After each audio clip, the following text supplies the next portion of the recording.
Of miles on my car in the last year is probably under 3,000. Give it back. You don't even need a car. You don't even need go anywhere. Welcome to PTI, boys and girls. In today's episode, Tom Brady is back in the Super Bowl. So is Patrick Mahomes, and Matthew Stafford is ready for a new team. But we begin today with Matt LaFleur's decision to take the ball out of Aaron Rodgers' hands and kick a field goal with 2:09 left against the Buccaneers, down 8. The Packers went down 5, but they never got the ball back. And Tampa Bay is in the Super Bowl. Wilbon, does LaFleur deserve all the heat he is getting? Yep. He played scared. I mean, dude, if you're going to be scared, get a dog. I mean, you're playing for the Super Bowl. And you got the regular season, that's all we had to vote on, MVP. You got the MVP on your team. This is such an NFL head coach's decision. Let me guide you guys to victory in the formula I see fit. No, give the ball to the players, dude. Give the ball to Aaron Rodgers. And by the way, Aaron Rodgers was not great yesterday. Everybody keeps saying he wouldn't get to the end zone with that run to the right. The hell he wouldn't have gotten to the end zone. And if he didn't, he'd have gotten to the 1 or the 2, and then you can play 4th and goal from the 1 or the 2. So Aaron Rodgers did not have a great game. But I'm giving the ball to Aaron Rodgers on 3rd and 4th downs. That's what we're going to do. We're going to play it differently. You didn't have to throw it into the end zone there. So, yes, he played scared. It was ridiculous. And, now Aaron Rodgers, and we'll get to this in a bit, he's going to go bye-bye. Okay, we'll get to that in a bit. Yeah. But let us go over the 4 most important plays in that game. The first one I want to talk about is the terrible, terrible defensive lapse at the end of the first half, where you should be in a Hail Mary defense. You shouldn't be singled up on a wide receiver, and that makes it 28-10. That's an unbelievable error on the part of the Packers defense. Then, later, when the Bucs get the ball back, there's the pass interference call. They hadn't called that all day. They hadn't called it. They hadn't. It gives Tampa a first down. They get one more. The game is over. Now let us go to the 3rd down, as you're alluding to. Rodgers with the ball. A lot of open area on the right-hand side. Should have run. Even if he gets to the 4, it changes the 4th down play, and then the inexcusable 4th down kick for 2 reasons. One, he is the MVP. He's not some guy. He's the one guy in the league that you want with the ball in his hands at that time, and you took it away. And 2, even when you get to 3, you still need a touchdown. That's you still right. need it. So go for the touchdown there, and if you miss on the 2-point conversion, you still have enough time, but you got time to get the ball back. Now, let us go to one other thing. What? One other thing, Mike. As I've been telling you all year, ever since they drafted Jordan Love, moved up to get him with the first pick, Aaron Rodgers has been fueled by hate, and it gave him a great year. That's what he said now last I'm week. saying, and I'm sure you're going to agree with me, he has played his last down for the Packers. It's over. Yep. When Aaron Rodgers says at the end of the game, I thought I was going to get 4 downs, that is irreparable. It is. Done. Yes, we agree on that. I'm surprised, and they had that great ground view. And the ground view for people at home is not the same as the ground view that Aaron Rodgers is getting, but he's got 2 defenders from Tampa leaning on Lazard. They're in the middle of the field, leaning the wrong way, and he's already in motion, and you know how he can fake. And he can freeze whatever defender he wants. He's so clever with the ball and his movement of foot. I thought, oh, my God, Rodgers is going in. They're going to win this game. New team, same result for Tom Brady. Brady's into his 10th Super Bowl, his first with the Buccaneers after the previous 9, of course, in New England. No other player has even played in 7, and no other quarterback, John Elway, has been to more than 5. Tone, does this lead you to give Brady more credit, for the Tampa Bay historic success? Oh, wait, I'm sorry, for the Patriots' historic success. I just sort of juxtaposed. So when Brady went to Tampa Bay, I told you they would be in the Super Bowl. When they signed Gronkowski in April, I went on this show and I said the Patriots are going to be in the Super Bowl. And you laughed at me.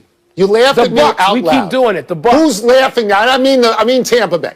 Who's laughing now? I am laughing now. Brady is laughing. Gronkowski didn't have anything to do with it. Stop. Your guy, John Elway, who you've said for years is the quarterback you think is the best you've ever seen. John Elway been a 5. I don't care about linemen who've been a 7. We're talking about quarterbacks here. He's been a 5. Brady's been to double that. Yeah. He has been to 10 Super Bowls. He's been a starter in the league for 19 seasons. One of those seasons, he was hurt. He's been to 10 Super Bowls in that period of time. And he had, at 43, the greatest year for someone of an age in any sport of all time. So to give him more credit, you can't give him enough credit. Yeah. So, your point is what? That, Tom Brady is the greatest and Bill Belichick, because he didn't make it to the Super Bowl this year with no players and a quarterback who couldn't get the ball 4 yards down the field, is a bum?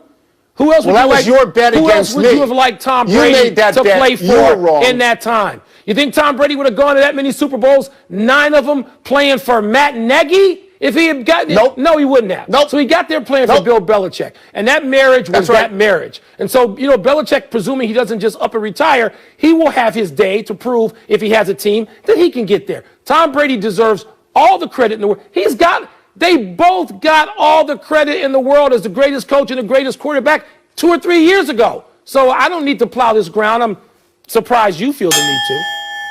Here's what I want to tell you. Okay, and these are statistics that everybody can understand. Without Brady on the field, Bill Belichick's coaching record is 62-73. Not great.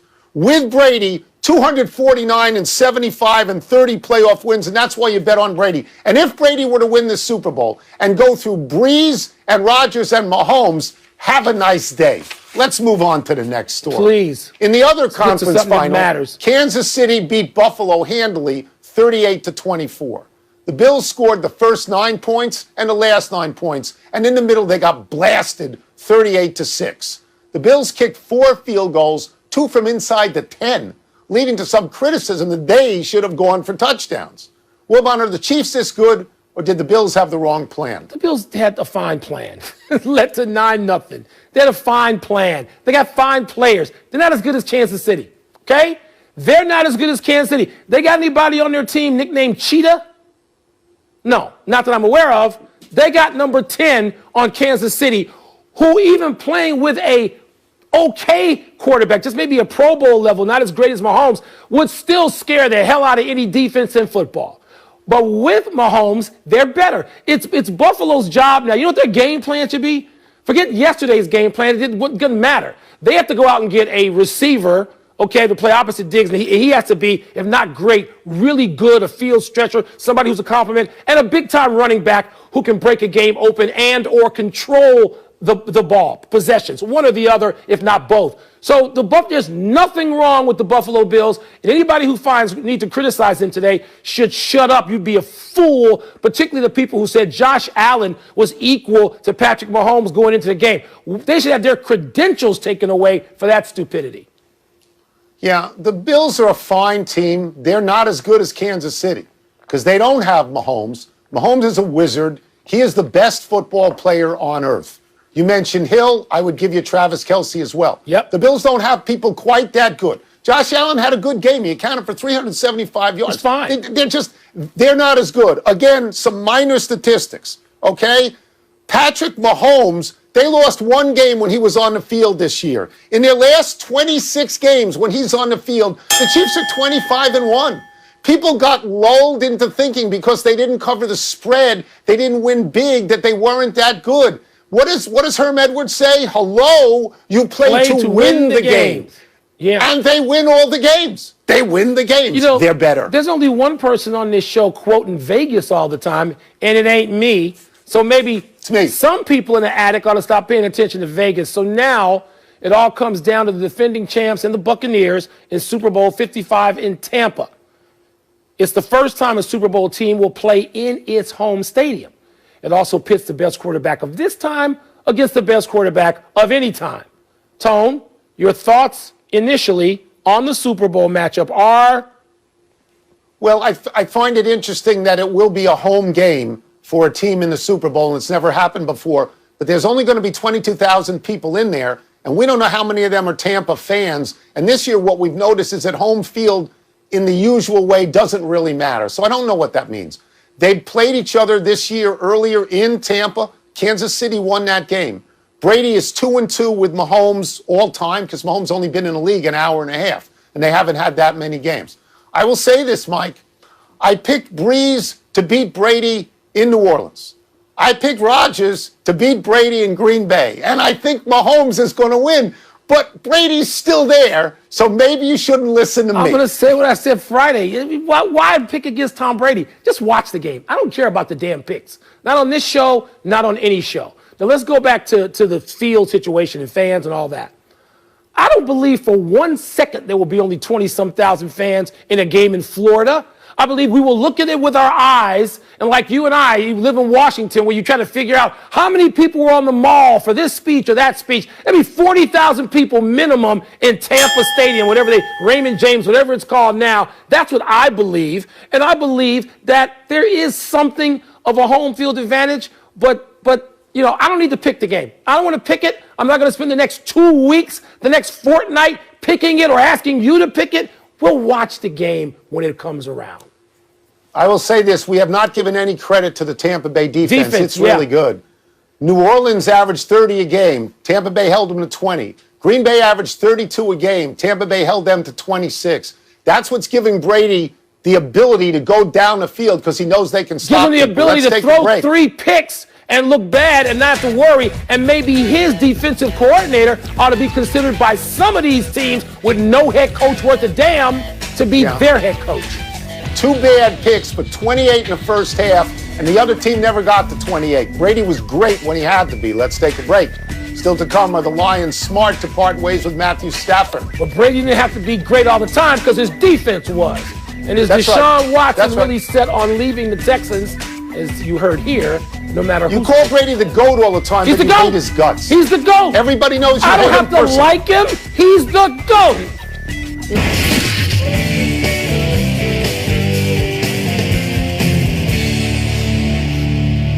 Can you smell something funky? No. That's mail time. Let's see what's first on mail time today.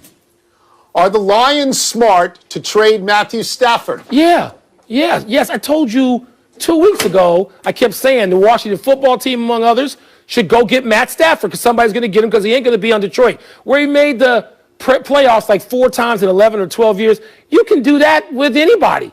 And yet, Matthew Stafford has big-time talent. That organization, all right, is a lot worse off than Matthew Stafford. I mean, Matthew Stafford I'd take, and I'd say everybody else, you stay in Michigan. So, yes, trading him seems like a good bet. And going to get him, if you have a team around him, I think he's good enough individually to take that team and go. Yeah, Detroit didn't win with him. They didn't win without him. They're not going to win when he's gone. He had 4 winning seasons, I think. He never won a playoff game. But do you think there are people out there who might find value with somebody who's gone over 4,000 yards 7 times and over 5,000 yards once? I think so. In fact, let me name a bunch of teams. Indianapolis, the 49ers, the Patriots, the Rams, Denver, Washington, Philadelphia, New Orleans, the Jets, the Giants, the Steelers, and Houston. Basically half the league.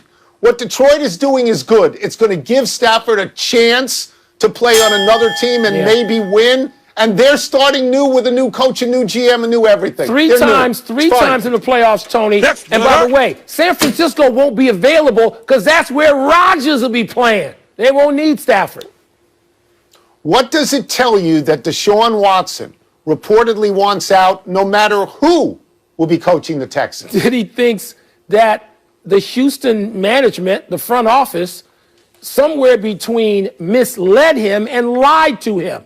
And so, once again, I told you this last week, he's not going back there. And they think, of course, now that there are, let's be very frank about this, real talk. Now that they have multiple black head coaching candidates that are being floated, that are in mind, that the talk in Texas, we're getting a brother, therefore Deshaun won't want to leave us. And what it sounds like to me from people I've talked to is Deshaun has said, you people I can't trust. Because you say one thing here and you do another thing there, your actions are different. So I think Deshaun Watson will still go. I think that.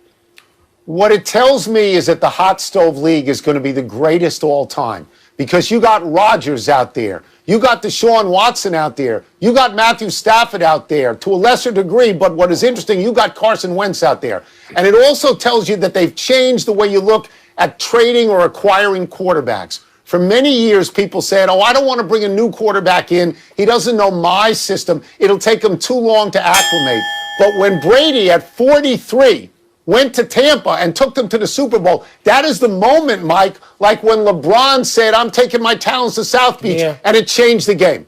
It changed the game and how you look at the game. Did you? You didn't really put Wentz in there. I did. I said to a lesser degree. Okay, much lesser. Enough email. Real lesser. Let's take one last break. Mighty but lesser. Still to come, Deuce Staley lands with a new team after leaving Wilbon's Eagles. Yeah, all-time lesser. We'll share also a few thoughts, maybe more than a few, on the life of the late Larry King.